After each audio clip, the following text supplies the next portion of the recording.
I'm just a Michigan-made girl who survived major trauma after major trauma. I moved all over the country in the United States, north, south, east, and west. But it wasn't until I found myself wanting to end my life right smack in the middle of the country that I realized I could no longer run from the pain of my past. I needed to heal it so I could have the future I deserved and longed for. Now I speak on multiple stages and pages about how to turn your tragedies into your triumphs. Here I have fantastic specialists and guests to help me on that journey, to help people not only around the country, but now around the globe. I'm a speaker, podcaster, coach, and author, but most of all, I am now a victor in my life. And now my mission is to help you find the victor in you. Welcome to Multiform PTSD. Here's your host, Tracy Lowry. Today it is my pleasure to have a Christian licensed professional counselor, podcast host, and writer to join us today to talk about PTSD and anxiety. Her practice, called bythewellcounseling, is where she helps people overcome anxiety and OCD due to their childhood experiences and traumas, with the hopes of helping them to live full lives. She gives us her tips to starting to work through childhood trauma, finding the right professionals to help, as well as incorporating our mind, body, emotions, and spirit in the process. Please help me welcome Miss Carrie Bock. Hello, Carrie. So glad to have you here. How are you? I'm good. Glad to be here. Good. We're very happy to have you. I want to hear it from you now. Tell us kind of who you are and what you do and who you work with, and give us your story. Okay, so my name is Carrie Bock, and I have a private counseling practice in Tennessee that's completely online, so I can see anyone in the state of Tennessee. And I work mostly with clients who have what I call wounding childhood experiences, and they're presenting in therapy with symptoms of anxiety and OCD mostly. But when we really trace that back, it goes back to these early childhood experiences with caregivers where they didn't get what they needed. And also sometimes they got things that they really didn't need in terms of trauma and abuse. So those two things really together are kind of a perfect negative storm in a way of for presenting in adulthood with a lot of anxiety or obsessive thoughts. I also have a podcast called Hope for Anxiety and OCD as well. Awesome. And I encourage everyone to go check it out. I just subscribed myself and trying to get caught up. Are you seeing sometimes that maybe kids don't even realize what their background has done for their future? Sometimes I feel like even me and myself, I didn't even know until decades later some of the things that happened because my brain had just totally blocked it off. And so I didn't even remember it. So are you seeing any of that? Well, when you grow up in an environment, it doesn't matter what kind of environment it is, to you as a child, that's your norm. That's your litmus test. That's your baseline.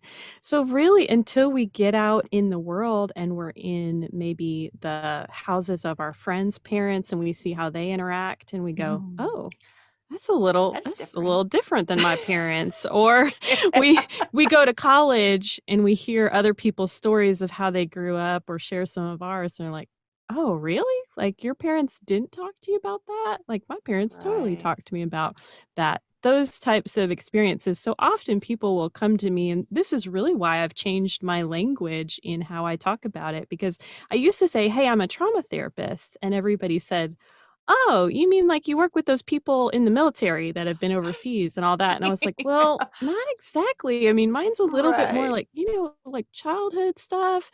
And it was very confusing for people. So a lot of times I'll have people come in and they'll say, hey, my childhood was pretty good. Like we weren't neglected. I mean, we had everything that we need. Or my parents went to sporting events or whatever. But then as you start to kind of dig in a little bit more about what those relationships were like, It's all kinds of different stories about how maybe mom couldn't handle her own emotions. And so then if you have a parent that can't handle their emotions, there's no room for your emotions in that household growing up. And when you didn't Right. receive that, it's just something because you didn't receive it, it's hard to articulate it. Right. And when it's your norm, it's hard to articulate anything different because that's what you saw as normal. Right. And so it's hard to be able to say, hey, this and this happened in my childhood. And if it's not out of the norm for you, I know a lot of times people will be like, well, my childhood was okay. But like you said, you dig into it and it's like, there's some missteps there. I can see why Sure. maybe you were a little traumatized. What would you say to people who maybe aren't sure if they need therapy, or maybe they know someone who did therapy and it didn't work, or maybe they had a really bad therapist in the beginning of things, and so they want to just give up completely? What would you say to those? Well, I think there's two different questions there. One, how do Mhm. I know if I need therapy, right? And Mhm. then what if I've had a bad experience? How do I recover from that?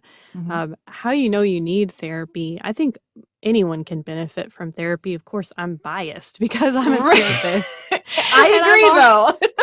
I've also had my own therapy, and that's been really enriching for me personally and professionally. But Right, I'm sure. I encourage people to look at, okay, how do you know if your childhood is affecting your adulthood? Okay. A lot of times that'll show up in our relationships. Okay, Mm. so I'm in relationships and I can't even ask a question at work because I don't want to be a burden to anybody. Mhm. And that shows up in my other relationships too. When everybody says, hey, where are we going for dinner? I can't say that I don't want to eat Chinese food today because I don't want to put anybody out. A Right. lot of times when you have those types of relationship issues, and that's a small one, a bit about not being able to share your needs or feeling Mhm. like a burden.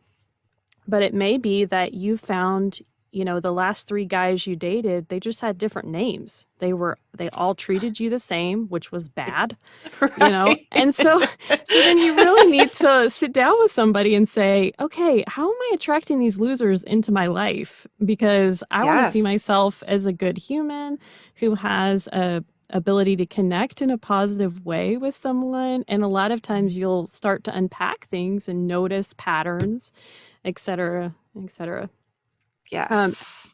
if you've had a bad experience in therapy, I would say that's definitely get back up and try again. I've sat down with therapists when I was pursuing therapy on my own that were awful.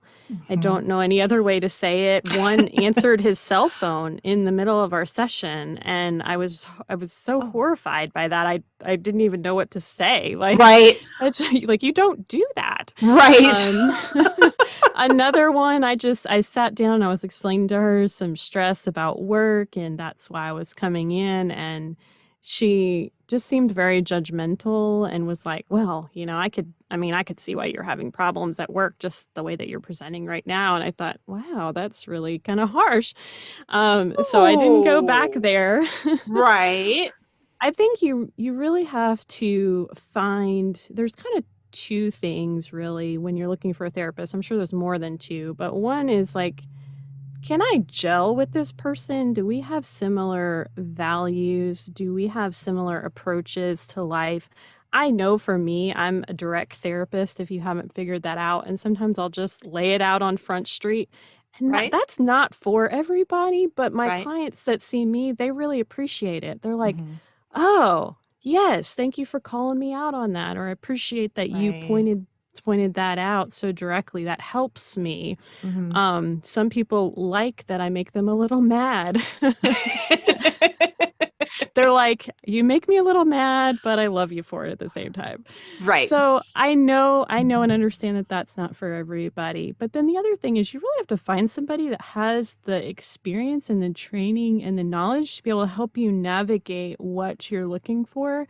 And Mhm. fortunately, I've had too many people come to me recently and say, well, I went to therapy before, but she was just like, okay, like, how was your week this week? And what do you want to talk about today? Or what do you want to work on? Right. But they never had any kind of plan. Like, they weren't guiding you or taking you anywhere. So if Right. you have PTSD, you need a therapist who's really trained to treat that. That's so Yes. vitally important. So ask them, what's your experience? What's your approach? How Mhm. long have you been working with people with PTSD? Is that something that you see in your practice often? Because some Right. people try to also be a little bit too generalized, Right. and that's not necessarily very helpful either. I agree.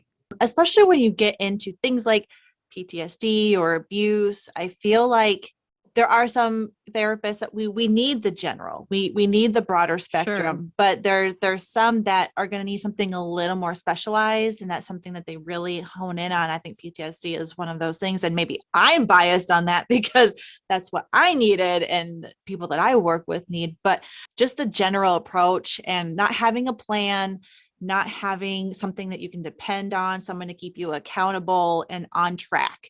And that doesn't necessarily mean a certain speed, because everyone's different. And correct me if I'm wrong, everyone's different, but there should be a plan and a general, moving forward and figuring it rather than just, okay, what do you want to talk about today? You Right. might get to the point, and you might get to that point when you're more in like a maintenance situation with Sure. a counselor, but I think if you're really struggling with something, a little more regimen I think could be really helpful. So I understand that completely. And sometimes people have heard about particular therapies like EMDR, and they come Mhm. in and they're like, okay, I want to do EMDR. I want to, knock this trauma out. And I'm like, cool, that's awesome. Wow. Right. Way to be brave there. But then Yeah. as you dig in a little bit more, they don't have a connection to their emotional experience, or maybe they're cut off from their body. And so then I have to provide some education about, okay, like this is really great, but it's going to be a little while before you're going to be able to process any trauma. We have to put in these building blocks to keep you Right. safe and healthy. And if we just start jumping into things and you're completely cut off from your body, you're not going to get the full benefit of the Benefit. therapy. And you're probably going to end up more distressed than you when you started. Right. And I'm glad you brought that up because I know that you work with EMDR, and there's some out there who are going, what is EMDR? And I'd like to have you talk a little bit about that and how it can help people with trauma and what it's about and how to find someone that's really, truly trained in it. Because I went through it myself, and I went through it with one therapist that it just did not go well at all. So I had to go again and do it with someone else. But it was when I finally found my match and my niche. It was so helpful. So I would love to have you speak on that from a professional standpoint, because I think you could give it so much more direction than I could. Sure.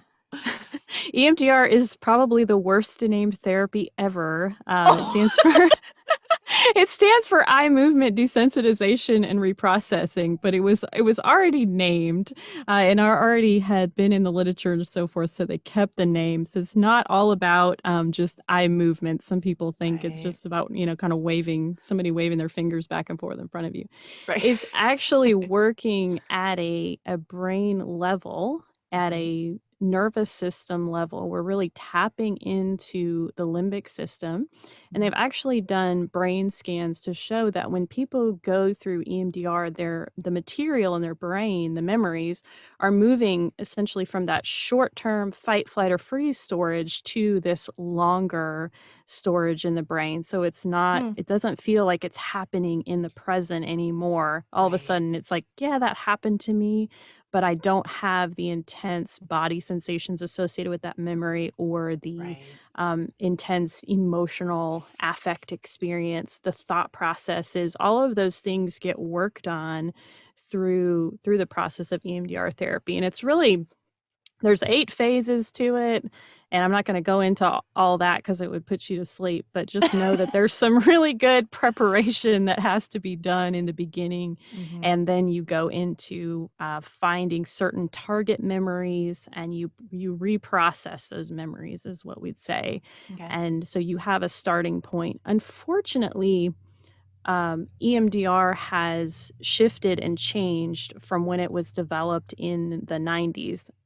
I said unfortunately, which is not really correct. It is a good thing that there have been some changes to EMDR. Mm-hmm. But what happens is that some people got trained and they never really followed up with the continuing education and the research and so forth. So sometimes someone will say, I'm doing EMDR therapy, but then you find out that they're like going in and holding buzzers and talking, which is not EMDR therapy. Or, well, they just told me to just pull up a memory. It's like, no, you need to be a little bit more focused on which memories you're targeting and why. So it's a past, present, and future therapy.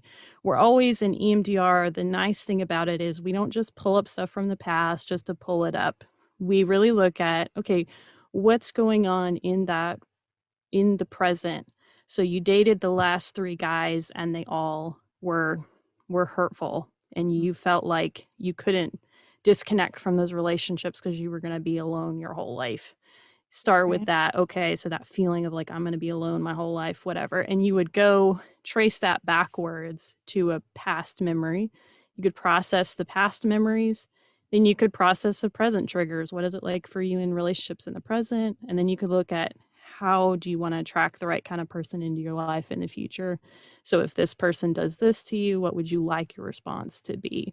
So it's very methodical and purposeful and focused type of therapy. I like it because I started out working with children and we were doing trauma-focused cognitive behavioral therapy, which can be helpful, but it really didn't ever for me get to the body sensation piece. And we know from research that trauma is stored in our body.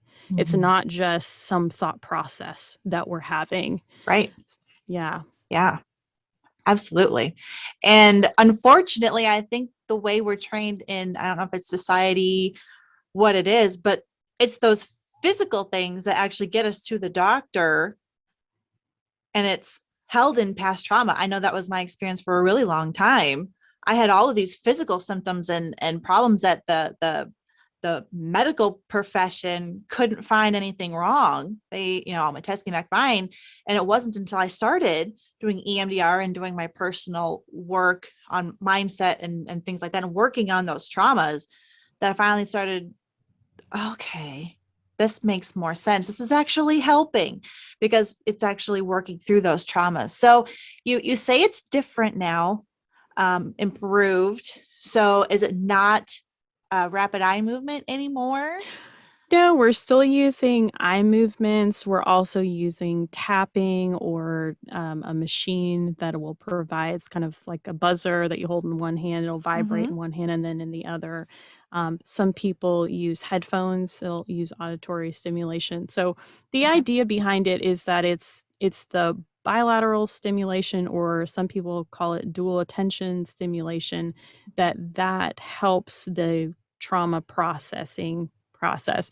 I say it's wrongly named because originally they started only with eye movements, and so now we know it's not really about your eyes moving. It's more about the dual attention stimulation. So yeah. Awesome. That makes sense. So when you work with kids specifically, how is that helpful for them? Do you work mostly with kids, or do you work with adults who had trauma as kids? Well, that's a good question. I started out my process of only working with children and families when I first was using trauma therapy and EMDR. Got started in the field. I was working only with children and families. And then now, where I've shifted and I'm in private practice, I mostly see adults who have had childhood trauma. So it's been an interesting transition because in a lot of ways, I'm still working on some of the same stuff. It just looks a little bit differently.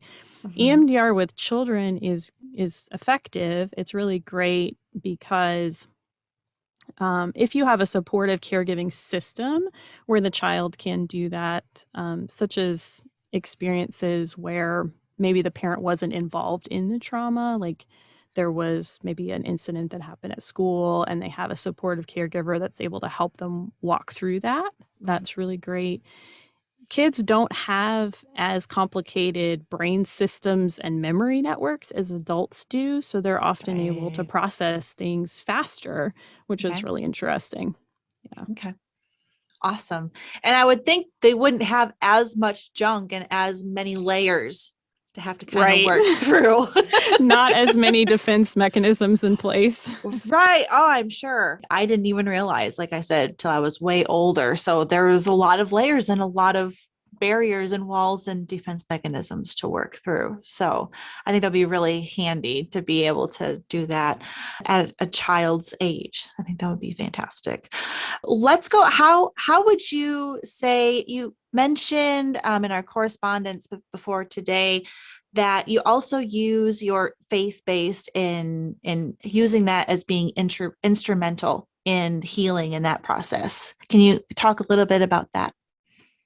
So I am a Christian, and I do have many clients who are also Christian. Not all of my clients ascribe to that faith, but Mhm.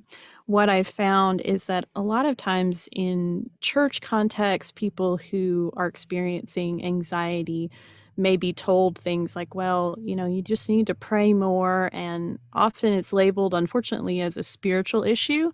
Mhm. And church leaders are shifting now. There's more training, there's more openness, less stigma. We still have a long way to go, but Right. it's really an opportunity for me to share with people, God, I believe that God created us mind, body, emotion, and spirit.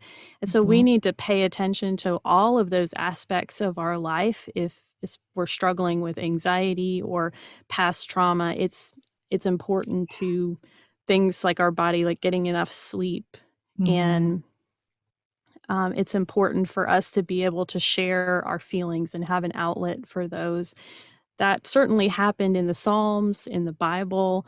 So a lot of what I do, I feel like, is already aligned with things in the Bible and examples that we have set before us. And it's really just, but trauma gets in the way of people having a healthy spiritual connection, because Mhm. a lot of times we have this imprint, right, that we put on God about how we were treated. So if we were treated very Yes. harshly as Thank you for children, going there. yeah, then all of a sudden, like, God looks really harsh or Mhm. scary. And I Yeah. see a lot of people who have scrupulosity OCD, where they have this view of God, obsessions about him, fears about going to hell or punishment.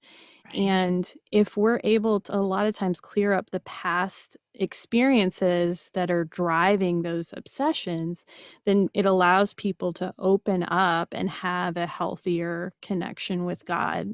It's interesting in terms of processing trauma as well. Sometimes I people will bet. say, okay, I went through this really bad experience, but I really feel like now, looking back on it, like God was there, like God protected Mhm. me from pieces of it, that God was with me this whole time when I was going through this really bad experience. Mhm. Yeah. Yes. That is awesome that you are able to intertwine the two. I too am a Christian and a woman of faith. And if it wasn't, I actually had a conversation with someone just literally a couple days ago, and they were kind of watching the world, and they were saying, how can a God let this happen? I have some words for him when I die. And why, he was talking about someone that was real close to him. They're the best person I know. They're great. They are faithful. They go to church and blah, blah, blah. But they have had this crazy, awful life, and they didn't deserve it. And then I watched these people who are, in his mind, bad people, or treat people poorly, and watch good things happen to him. And he was like, I just don't understand it. I don't agree with it. And so I want to bring that to you. Have you ever heard those? I've felt them. I have felt them. So there's no judgment. I have been there. Mm-hmm. But what do you say to people who maybe would have that thought process themselves? How can God let evil prevail, I guess, or what it looks like evil prevail? Right. I think it's a philosophical question that I'll do my best to answer Yes. as a therapist. Yes. Yes. Sorry to Yeah. put you on the spot there, but No, it's I think, okay. I know for my own life, I've had personal experiences where, and I just was honest with God and I said, I'll never understand in 1,000 years if I lived why you allowed this to happen to me. Mm-hmm. I lost two amazing foster children that I had thought were going to be my daughters one day. And that was a very painful experience in my life. I'm I sure. lost a marriage due to divorce. And so obviously we all at some level or another have wrestled with this question of like, why, God? And I Right. guess what I would say is, we can't always get the answers to those questions. If we could fully understand God, then he wouldn't be God because we'd be able to understand him on a human level. And I've learned really to embrace the mystery of my faith. That's part of my faith journey, is that part of my trust journey is I don't have to have all the answers, and I can let go and know somehow there's a bigger picture to this whole puzzle. And Right. really, it's like the analogy is I have one piece. I don't, it's like, okay, well, Right. there's some red over here, and like, I don't like the red. And, okay, the black part looks okay of this piece, Right. and the green over here. But I can't see the whole picture of what God's doing. I can tell you that I lost a very close person who was a spiritual mentor and father. And if there's anybody who shouldn't have been taken off the earth early, it was him. And why? I don't know though. I just believe that more importantly, I believe it's okay for us to know that we can question God and we can take all of our doubts and all of our concerns and all of our feelings to him. We don't have to come completely clean. Like faith is a messy process. Like just Right. cry it out sometimes, and just Yes. it's kind of like that. I think I have these moments with God in my life where I'm like the child in the tantrum, like beating on his chest, and he's holding me, Yes. and he's like, I know you're mad and I Yes. know you're upset and I still love you. And I know you can't understand this right now. Like you're not going to get it, but I'm here for you and Right. I love you. Right. I think that's a beautiful answer. And I think going back to something you had said earlier, there's the bigger picture and there's why. And I think a lot of times our view of God has to do with maybe some of the traumas we've had in our life, maybe how we were brought up. Mm-hmm. I feel like sometimes people use God or religion to control and manipulate, Yeah. especially for kids. And so it Mm-hmm. makes it really hard to see how you just painted him beautifully, how we can be mad and cry and just want to scream at him. And I've done my fair share of, I call it pray screaming, where I'm Yeah. praying, but I am screaming because I'm just like, how? I don't understand what you want me to learn here. Like, this is crazy. It's okay. He still loves us. And even when Mm-hmm. we have those moments, it's sometimes hard to see a God that way when that hasn't been our experiences before, that it doesn't matter what we do, he still loves us and he's still there. Even if we're mad at him, even if we, have a moment of, I don't trust this, I don't understand, he's still there. And even when we mess up big, Mm-hmm. he is still there. I can imagine by working on those traumas, in my experience, it has actually helped my relationship with Heavenly Father to know that Right. he is there. He does love me, even when I'm an idiot, and that doesn't go away. I think we have to be careful about what we surround ourselves with in terms of church culture, the media that we're consuming. I know some people have grown up in environments that were very shaming and very legalistic. Like, here's all the list of the rules. And for me, my faith is about a relationship. It's not about all of these rules. There are certain things that I do and I don't do, but it's motivated, whereas it used to be motivated out of fear. Now Mm. it's motivated out of love. Now it's like, okay, Mm. I don't do these things, God, because I love you and because Right. you're my father and I want to please you, not because I'm afraid you're going to zap me or I'm afraid something bad's Right. going to happen or I'm going to go to hell. And I think that's how he would want it to be. Because Mm-hmm. I mean, if you look back in biblical times and you read about it, when he came face to face with the sinners and those who had made some of the biggest oopses, it wasn't with anger. It was with love and understanding and humility. So I think thank you. Thank you for going there. I Yeah. appreciate that. I appreciate that so much. What would you say to the listeners who were like, okay, give me some take home? What can someone take home today advice where they can get started on maybe healing from their past? I would say that PTSD is really, and anxiety are really driven and ruled by avoidance. Mm. So I avoid these things because they make me uncomfortable, whether that's sadness, whether that's certain behavior, social interactions, things that we've convinced ourselves that we're afraid of, situations in the Scary. present, that are scary.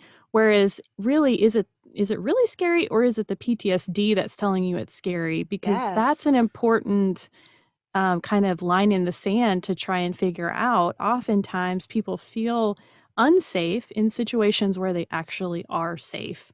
So that's step one. And then that ends up leading to avoidance. And then once I avoid something, I've now convinced myself, I have this evidence, well, see, I avoided this thing and I feel better. So therefore, I should keep avoiding it.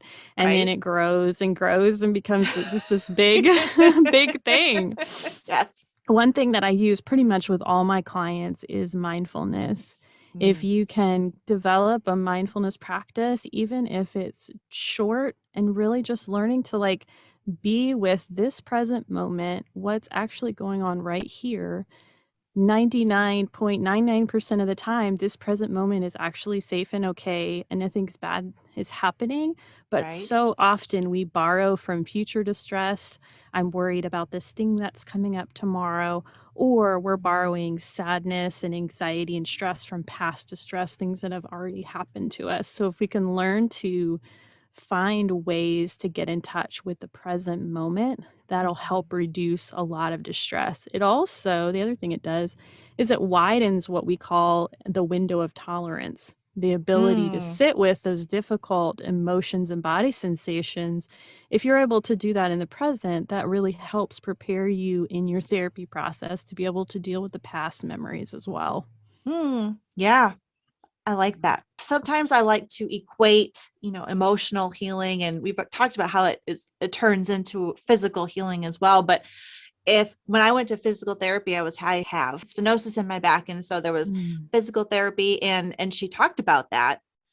And she talked about, broadening and widening my tolerance level, that for so long, the way I had walked and sat and positioned everything, it like made my body feel like movement in that area was painful. And so it just was painful all the time whatever I was doing. Learning with different movements and then strengthening taught my body that this is safe, that this isn't going to hurt. It was the anticipation of pain more than anything. I was just waiting for it. And being able to listen to my body a little bit more to know what is real and what isn't. Same thing, kind of what you were talking about with emotional healing, kind of broadening okay, let's build it, widen that tolerance so we have a wider base. And being mindful is a huge part of that. So a lot of people will say, what does it mean to be mindful? It's really just paying attention to the present moment in a purposeful way. So being aware of your emotions, body sensations, sensory input. Sometimes we have a tendency to just tune things out, or people who have Blow experienced it up. severe trauma dissociate as well. So they learn to disconnect from the present moment.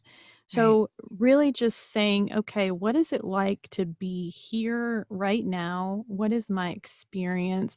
There's all kinds of different ways that you can practice mindfulness, but essentially you can't get it wrong, because it's really just about building awareness and noticing and acceptance, saying, okay, so if I do feel anxious and unsafe right now, I'm accepting that that's part of my experience, even if I don't want it to be here right now. It is. Right. I'm hearing the thoughts now. I love meditation. Does mindfulness necessarily mean to sit down and meditate? I don't think so. You can practice mindfulness while you're on a walk. outside with your dog. And it doesn't have to take a whole lot of time. It could be just, okay, I'm on this walk with my dog and I'm noticing that I'm having a lot of thoughts right now about tomorrow's meeting at work and what is my boss going to say and how is it? And you can get really lost in that thought process and then realize, okay, well, that's not really about anything that's happening right now. Right Right. now, I'm just noticing like, oh, there's some birds out here on my walk, or the Right. grass looks really green today. This is what the clouds are doing. I'm noticing that my body's feeling more relaxed from just being outside in the sun today. There's Mhm. all different places that you could go with that. Oftentimes, I find that people get stuck in their head or they get stuck in their body. And Right. so flipping to the other one is helpful. So if you're stuck in your head and you've got all these thoughts and it's like racing, racing, racing, then maybe tuning into what's actually happening in my body right now, or if you're having all of this body sensation going on, just telling yourself, okay, well, I'm probably reading something into this. What am I telling myself? Oh, gosh, there's something really wrong with me. Maybe I have a tumor, or maybe I have this, and just saying Right. kind of redirecting that thought process. Maybe my body is just being really noisy right now. Maybe I'm really sensitive to these things because of what I've been through in my past. As of right now, okay, I'm noticing there's a difference in a mindful state. You would say, okay, I'm noticing my heart rate has increased. That's kind of just a flat matter of fact statement. Whereas a lot of times when your heart rate increases, you go, oh gosh, it shouldn't be doing that. What does that mean? What's Oh, that am I about to have a mean? panic attack? Oh gosh, I don't want Right. to have a panic attack. Last time I had a panic attack, it was really bad. You can Right. go on this whole train. Yes. And Yeah. it's past proof. That's kind of my terminology for it. It's the past proof of, last time my heart beat like this, Mm-hmm. I was having a panic attack and it was really bad and I thought I was going to die and it was really scary. And you can get down that path really quick when really your heart just started racing. I used to have really bad anxiety and panic attacks and I would disassociate and it was not pretty. But then I started working out again and my heart rate got really fast and my body went into, oh, we're having a panic attack because my heart is beating fast and I'm breathing really hard. And, a lot of the physical things were happening and I was just working out. Everything was fine as far as I knew, but my body went into, oh, we're having a panic attack. And I had to literally like lay on the floor and just convince myself that it's okay. I'm exercising.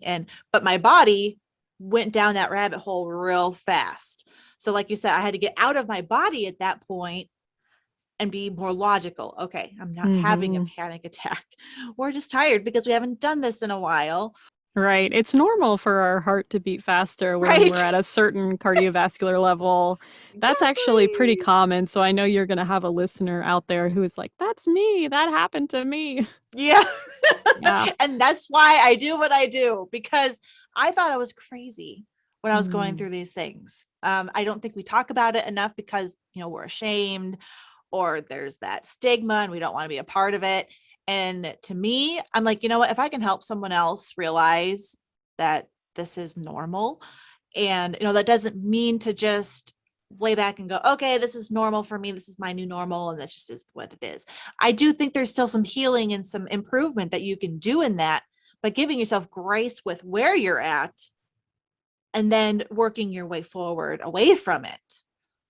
Absolutely. I've had people who have cried in my office from getting a PTSD diagnosis, and it wasn't tears of, I'm upset that I have PTSD. It was relief of like, oh, Yes. gosh, somebody finally like put a label on this, and now I'm finding out it's treatable and there's help for me. They just, like Yes. you, they just thought that they were crazy and they didn't have hope that they could get any better.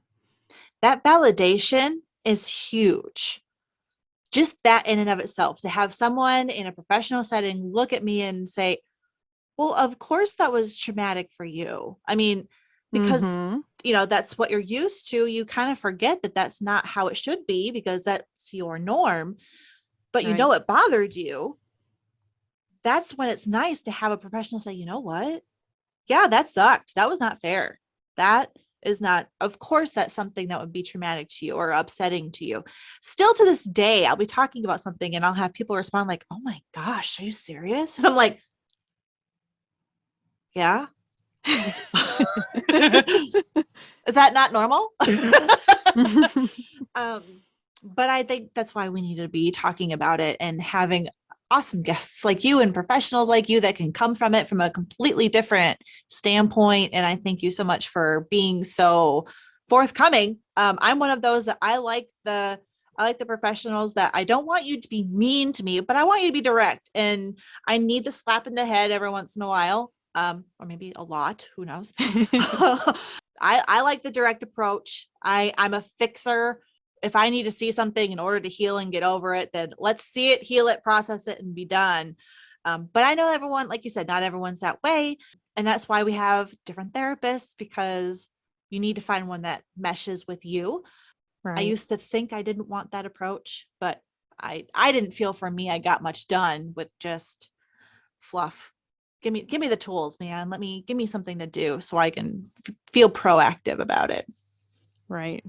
Let's go ahead and want to ask you the question I ask everyone here on season 2. What about that person maybe right now that is really struggling, that's listening and doesn't know what to do right now?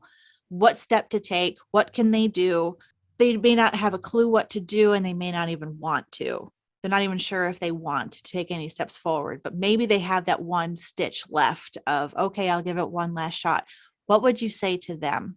If you're in a place of hopelessness, and this is why I'm so glad that you're doing this show, and there are other podcasts out there too, and other people Yeah. putting out positive messages. If you're in a place of hopelessness, then you need to pour in some of those positive messages. Listen to people who are where you want to be. So, Tracy, you having this show is hope for people because they can say, oh, okay, she went through this process. She experienced trauma. She got help for her childhood wounds. She was able to recover and be at a more positive space. So you need to hear that, because a lot of times we think, oh, I just can't get out. I'm just stuck. It's hopeless. So by listening to some of those positive messages, that may help encourage you and promote you towards the next piece, which probably would be getting some type of help for yourself, whether that's medical, physical, being on medication, going to therapy. And really, you have to decide what your journey is going to look like and what's best for you. So there may be a variety of different things that you do, whether it's acupuncture, massage, yoga, all kinds of things. If you don't feel like you're ready for therapy yet, then there are self-help materials out there. There are PTSD workbooks. I think the important thing is to tell yourself, what baby step can I take? Where can I start that feels good and comfortable to me? Don't try to do it all at once, because you're just going to probably overwhelm yourself. Burn out and check out. Yeah. So maybe you just tell yourself, okay, well, this week I'm going to look at 5 therapist websites and I'm going to try to send 1 email. Maybe that's all that you have energy-wise to be able to do. It takes a lot of emotional energy to reach out for help for somebody. Yes. Maybe your next step is, okay, I'm going to call my doctor's office and talk about getting on some medication for the panic attacks that I've been experiencing and I've just been suffering through and dealing with. Yes. I think it looks different for each person, but there's always one small thing that we can do. And if you just focus on what's that next step and then what's the next step after that, eventually that's going to get you to where you need to be in your journey. I totally agree. I call that leveling up. Wherever you're at, just take that one step further. Just take that one step and just do it one step at a time, one level at a time. Because like you said, everyone's at a different point. Someone's leveling up might mean going onto medication, and maybe someone else's leveling up is just even getting themselves to the doctor to talk about what their options could be. Sometimes it's just as simple and silly as it sounds, getting up and showering in the morning and Yes, getting out of absolutely. bed. I don't know what it is, but it is emotionally and physically exhausting to get out of bed and shower when you're at a certain point in dealing Yeah. with past traumas. There's just something there. So if that's where you're at, then that's what you work on. That's not when you start saying, I'm going to train for a half marathon. Right. Nope. Let's not set ourselves up for failure and feeling like a loser, one step at a time, whatever step that is for you. So Thank you so much for being a part of that and being here and sharing so eloquently. I enjoyed having you immensely. Oh, thank you so much. I enjoyed being on the show with you today, and I appreciate what you're doing to kind of spread positivity and hope in people who are suffering. Thank you. Thank you. Thank you. I couldn't do it without my amazing guests, and you are absolutely on that list. So let's go ahead and tell people how they can get in touch with you or learn more about you. Sure. So there's a couple different websites that I'll give you. My practice is called By the Well Counseling. If listeners happen to be in Tennessee, they can look me up that way. Also, my podcast is Hope for Anxiety and OCD. And the website's just hopeforanxietyandocd.com. And we're just about reducing shame, increasing hope, and developing healthier connections with God and others. So I hope that you will give us a listen sometime. Awesome. I would love to have you come back. Like I said, at any time, if it's another hour-long call or if it's just a 5-minute, hey, this is what I'm doing. Talk to you later. Love to have you back. Okay, awesome. Thanks so much. You're welcome. Thank you so much for being here, Carrie. Have a good day. You too. Hey, it's me again. Just wanted to make sure you're following me, Tracy Lowry, on all social media, including Facebook and Instagram and YouTube, as well as following and subscribing and sharing this podcast, Multiform PTSD, on all of your favorite podcast platforms, as well as a video podcast on YouTube. So thanks for being here.